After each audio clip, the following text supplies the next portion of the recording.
I'm going to tell you a little bit about CIMIC. CIMIC is a privately owned group of companies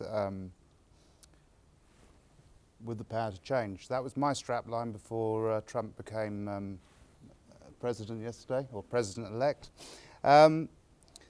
So, who are we? You've probably not heard of us as CIMIC. CIMIC stands for Shipping, Industry, Mining, Energy and Commodities.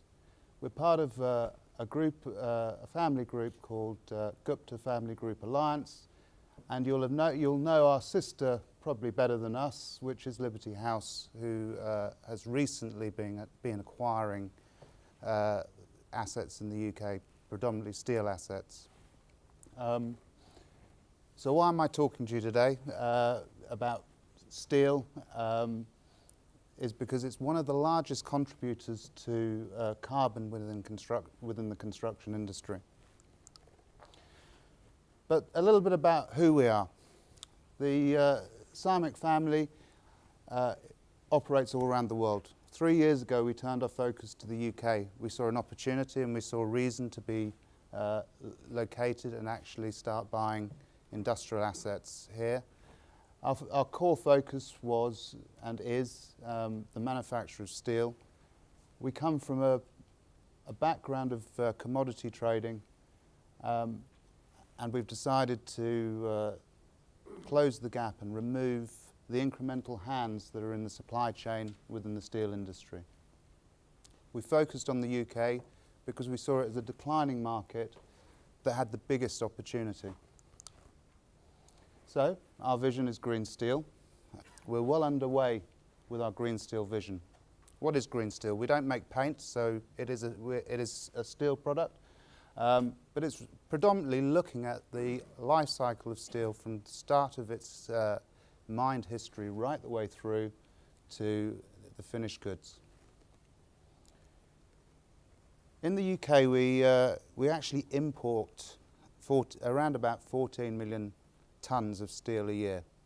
80% of that goes into the construction industry. We export 17 million tons of scrap steel.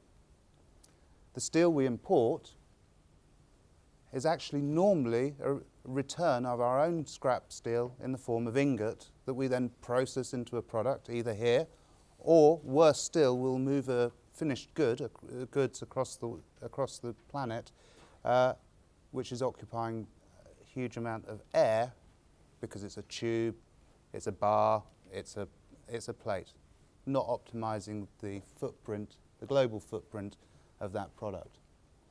So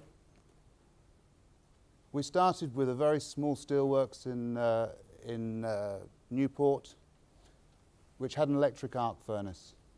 So we currently now, in that plant, collect steel, process scrap, roll coil.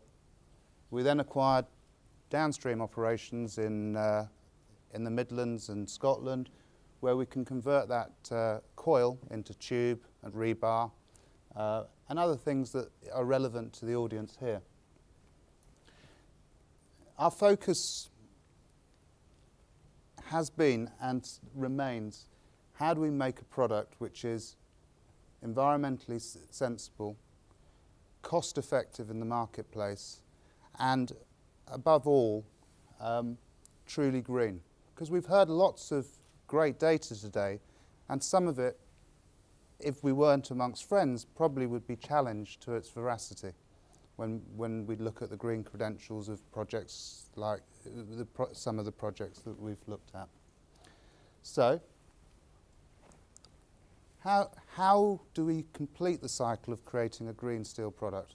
We've heard that, I've told you that firstly let's use the scrap locally, which talks about the circular economy that we've discussed before.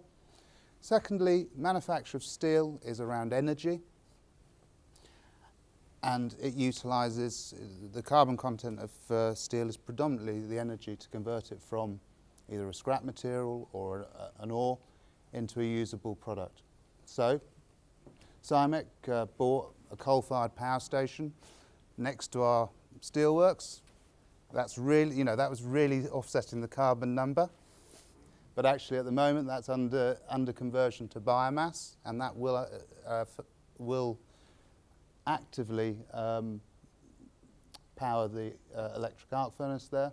Secondly, what we've done is we've looked at all our operations. We have bought 27 industrial businesses in the UK, consuming 108 megawatt hours, 108 megawatts per hour. So we've looked at each site and we've said, how can we create the energy for those industrial assets locally? Because our message really is about shortening the supply chain routes. If we can supply green energy to our sites to power the operations within them, if we can take scrap off the seas, we can then actually look at a truly green product going back into the construction industry. But why have we done this? We've done this to make money. We're all here to make money, and decarbonisation, as we've heard, can save money and will save money. And in our model, it definitely does work and it invigorates an industry. So, on a local level, what we've done is we've started to put bioliquid generation parks co-located with all our assets. It's a very small, low capex solution, and it was actually thanks to people in this room through the innovation of biodiesels that it's been made possible. But the bioliquid plants allow us to self-generate, come off grid, and guarantee that we will hit our target by 2019, which is to be carbon neutral in the production of steel. Now, what I would ask of all the people in the room, and I think it is a collaboration and something that we should be working towards, is that when we source heavy materials for construction, we actually source them locally, and truly locally, not just with the British flag embossed from somewhere else. Thank you.